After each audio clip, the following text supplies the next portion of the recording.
Dans cette tente en plastique de 3 mètres sur 3, le docteur Najdat Sakr exerce son métier de dentiste en se contentant de très peu d'outils et d'équipements. Avant la guerre, Sakr avait un cabinet dentaire prospère qui a été détruit par les bombardements israéliens. Au cours des 6 derniers mois de cette guerre, la zone de Nuseirat où je vis a été bombardée à plusieurs reprises et ma clinique a été détruite. J'ai cherché dans les décombres du matériel ou des appareils que je pourrais réutiliser. Puis j'ai monté cette tente médicale, comme vous pouvez le voir.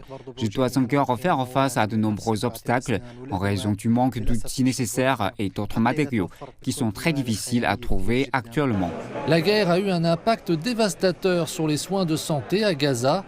De nombreuses sections de l'hôpital Abou Youssef Al-Najjar, qui dessert aujourd'hui plus d'1,5 million de personnes à Rafah, ont fermé, y compris l'unité pédiatrique en raison du manque d'équipements et de fournitures médicales.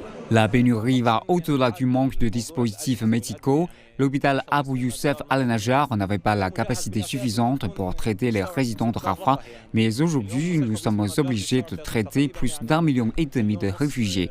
Nous n'avons pas les capacités les plus élémentaires, même les tests les plus simples ne sont pas disponibles, comme l'hémogramme ou même le test de glycémie qui n'est pas disponible.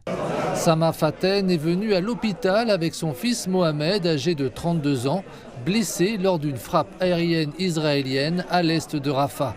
Malgré ses graves blessures, Mohamed a dû rester allongé sur le sol de l'hôpital pendant plusieurs heures. Cela fait 2 heures que nous sommes assis par terre, mon fils sur mes genoux. J'ai enlevé mes vêtements pour le couvrir parce que je n'ai rien trouvé ici à l'hôpital pour ça. Les soins de santé n'existent plus ici. Cette petite fille tient la poche de sérum physiologique parce qu'il n'y a nulle part où l'accrocher.